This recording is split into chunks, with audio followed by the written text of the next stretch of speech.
Hello. I actually already made this video once and you may have watched it, but I'm re-recording it because the original video that I made, I put out before Jack's trailer came out. And that was really stupid in hindsight. I was just really excited to talk about this character design and say what I thought was the meaning behind everything. And it turns out I was actually kind of correct, but also very incorrect. So I'm re-recording the video now because something in the trailer with Jack, or rather on Jack, completely changes everything about Jack's story in Tekken 8 and carries a lot of implications. Can you see it yet? Because it's been here the entire time. It's this very small bit of text on Jack that says "Vochim." My Russian is basically non-existent, but this means 8 in Russian. Why is that important? It's important because Jack 1 and Jack 2 were made by the Russian military. This Jack here and this Jack here were both made by the Russian military. G Corporation didn't start making Jacks as we know them until Tekken 4. But after that, every single Jack was made by G Corporation. And the Jack that we follow since Tekken 2 is this one. We follow this Jack because this Jack had been modified by Boskonovich and had violated its programming to save this girl named Jane. And if you know anything about Tekken's lore, you'll know how important of a character Jane is in Jack's lore. And something that ties all of the Jacks together with Jack 2 and Jane comes from this ending in Tekken 5, where Jack has a flashback to sometime between his Tekken 1 and 2 endings, and then his Tekken 2 ending, and then his Tekken 3 ending with Gunjack. So that's how we know that this Jack who's been with Jane this entire time is indeed the same Jack 2. That is until Tekken Tag 2, because contrary to what a lot of people believe, a lot of the tag endings are canon, and Jack's one of them. One major reason why we know that a lot of the tag endings are canon is Eddie and Christie's ending, because Eddie and Christie's ending leads directly into Eddie's story in Tekken 7 story, but and explains why Christie isn't in Tekken 7. So this ending is another one that is canon, and if you don't know this ending, the short of it is that Jack stops an asteroid from colliding with Earth, but in doing so ends up destroying himself, as you can see here. And so when we go into Tekken 7 Jack has a lot of very clear and distinct differences from what we see in Jack in something like Tekken 5 or even Tekken Tag 2. One of the most notable differences, though, is the hair. Every Jack, since all the way back in Tekken 1, has had his trademark blonde hair.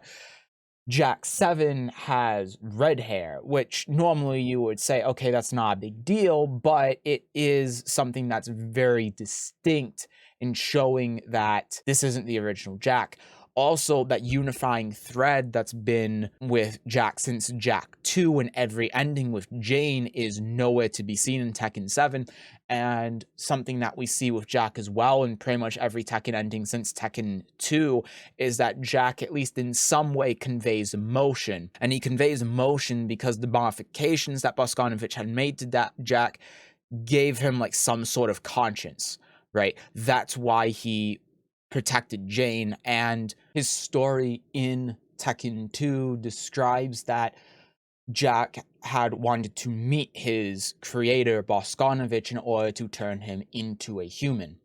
So there's clearly some sort of conscience there that Boskonovich had given Jack when he modified them, because this is the only Jack unit that did anything like this. We don't see that anywhere in Tekken 7 Jack. All of the things that have unified all of the Jacks throughout the Tekken games going back to Tekken 2 and to just have been thrown out in Tekken 7 for absolutely no reason is weird. Throwing out the blonde hair, throwing out Jane, giving him all of these lights, not having a clear separation between the rest of his body and his neck.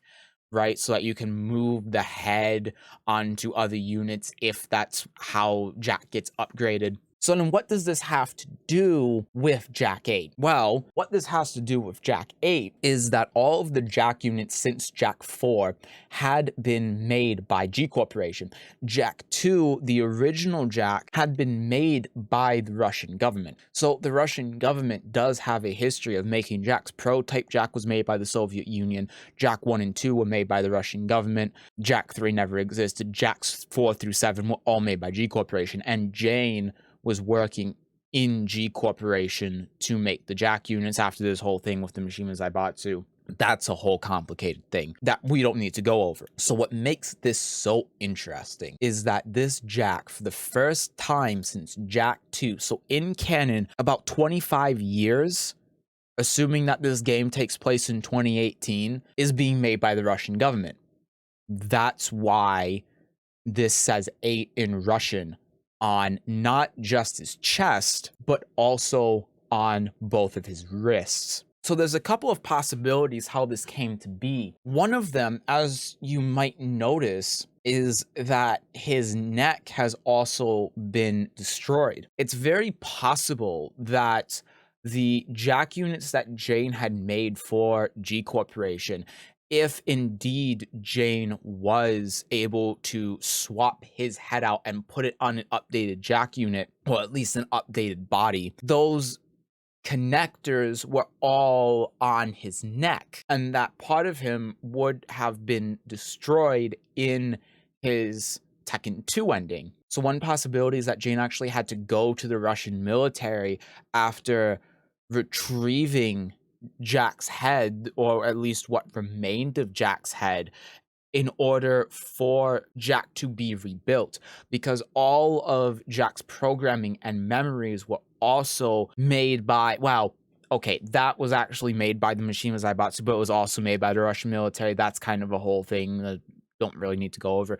But the point is that the Russian government would have the blueprints, right? The Russian military is the one that would have the blueprints. G Corporation wouldn't, because G Corporation's Jack units were imitations of the Russian military's version of the Jack units. They were imitations of Jack 2. They were not the real thing. So it's possible that Jane had gone to the Russian military and said, look, I'll give you G Corporation secrets if you repair Jack. And then that's how this came out. Because this Jack unit is using the old Soviet blueprints for prototype Jack. And you can actually very clearly see that if the Russian wasn't enough in here, where Jack does one of prototype Jack's old moves. This is something that none of the Jack units that were made by G Corporation ever had. This would only belong to prototype Jack. So that, of course, is one possibility. The other possibility is that perhaps Jane had a falling out with G Corporation and decided to go to the Russian military. That's also very possible, especially considering the fact of the whole, world war that's going on between G Corporation and the Mishima Zaibatsu. Either way, what we do know is that this Jack was designed by the Russian military with the blueprints from prototype Jack. One similarity that you might notice between prototype Jack and this Jack as well is the wiring that is clearly on the outside of prototype Jack. You can see that same sort of thing happening on Jack-8 as well. And then, of course, with the prototype Jack move I just showed you, it's very clear that no matter what, this one wasn't made by G Corporation. But at the same time, this is the original Jack. So we know that that Jane is in here somewhere. And it's probably going to come up at some point in Jack-8's story, but we know that this is the original Jack because he has the trademark blonde hair. It's just assuming that his Tekken Tag 2 ending is canon. His hair would have been burned in the atmosphere as he was coming down. So that's why it had to be replaced with a giant block, because prototype Jack didn't have that hair. Jack 1 did, but that was made by the Russian military. This is based off of prototype Jack. That's why there's so much going on with this design, is because, well, this is very much a well, prototype. So let's talk quickly about some of the things that are going on with Jack here. So one thing we can see here is that we have this electrical wiring that's moving throughout Jack's body that are being protected by these tubes. Again, similar to Prototype Jack, except Prototype Jack, all of the wires were sticking out. Here, it's in a sort of protective tubing. We also have the lights that are on throughout Jack's body, which might indicate certain electronical parts of Jack are working and not working, because if we're assuming that this is electricity, they're all going to individual parts of Jack's body. You can see that it's here on the legs and the arms and the torso. So these lights, like the ones on the kneecaps, might indicate that his legs are being powered. Torso means his torso is being powered. Arms means his arms being powered. Hands means his hands are being powered properly.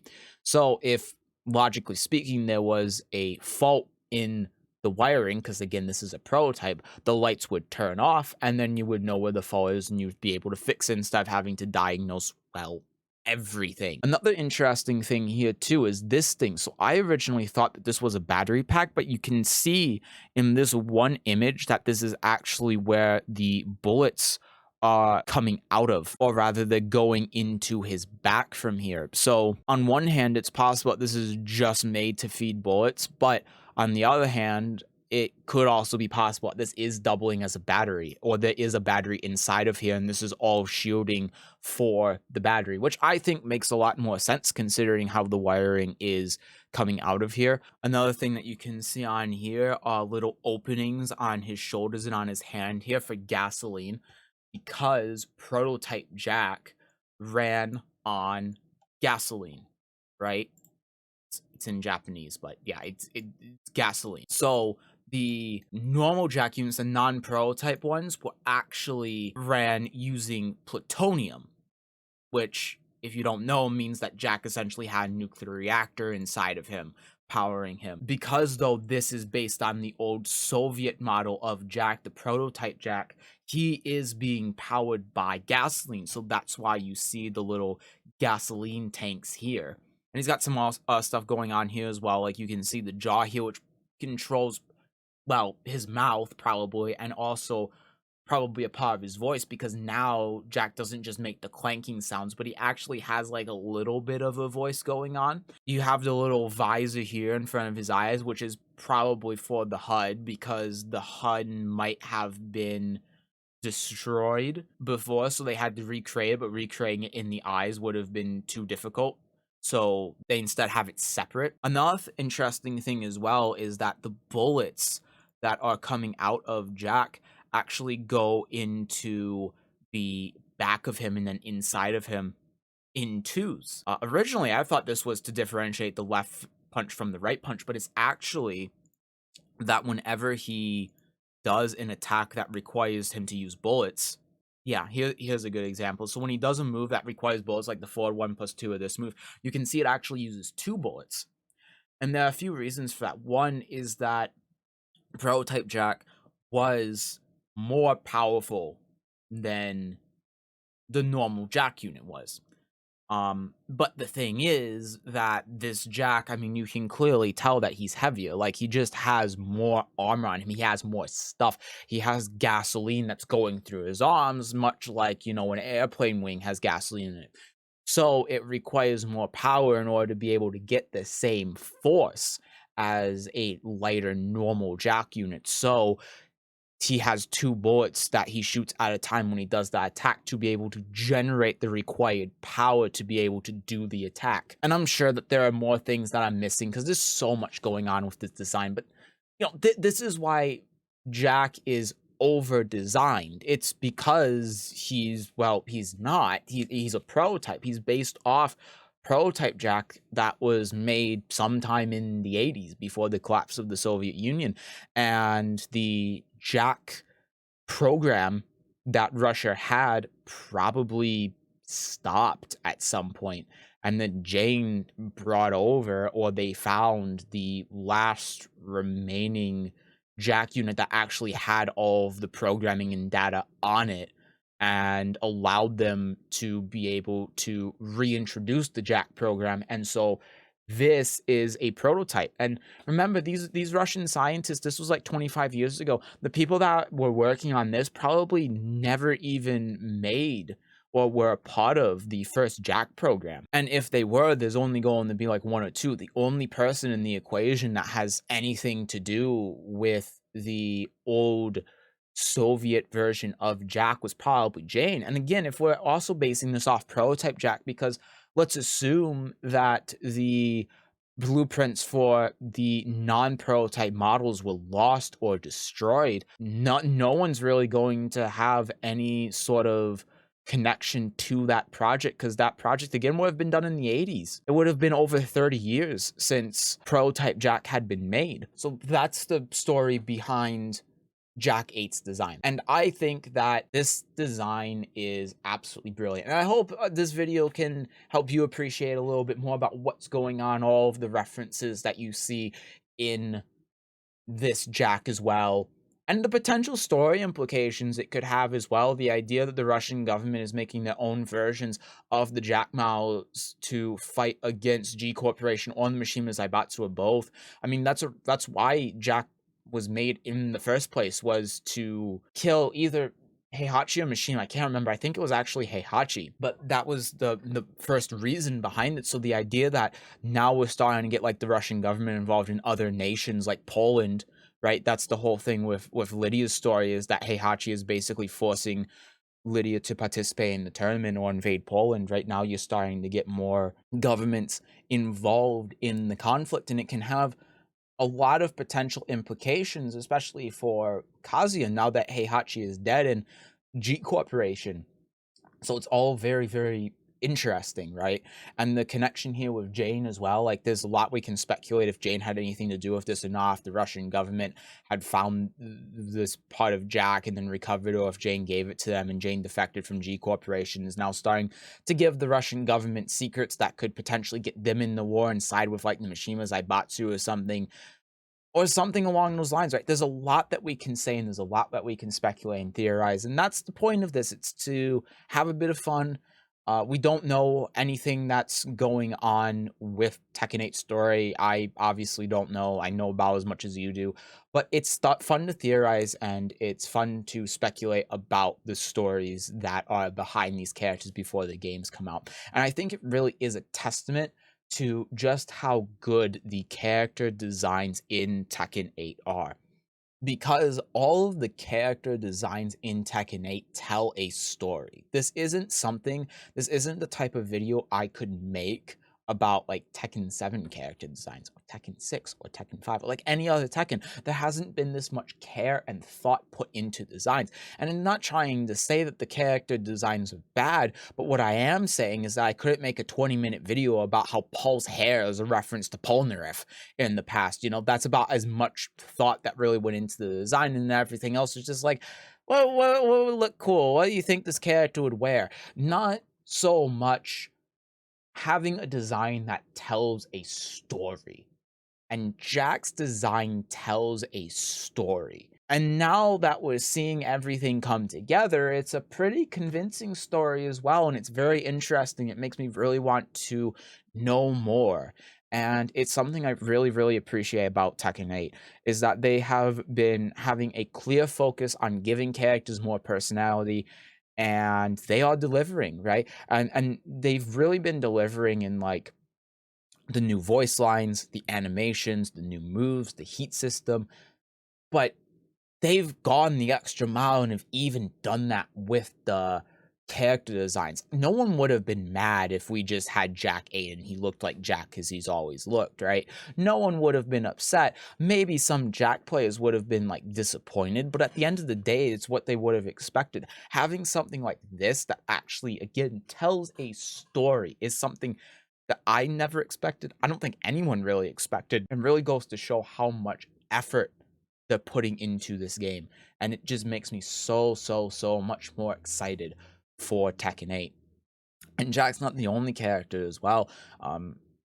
Jack was the first character I really noticed this with, but looking back at other characters like Lars and Paul in particular, this is something that they have really done with every character. I mean, Law is a pretty obvious example how they're trying to make him more like Bruce Lee with nunchucks and the completely different face, and all of the new animations to resemble Bruce Lee.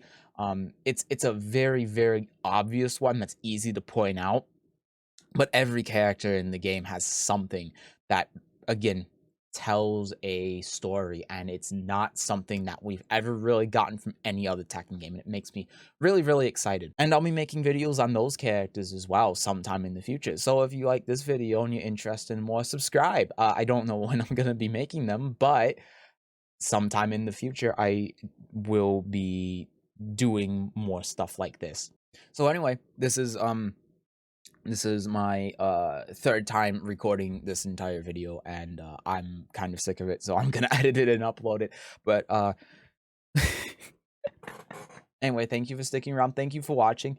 I hope you enjoyed this. I hope you learned something, and check out my Twitch channel, link in the description. So, shameless self plug anyway. Bye.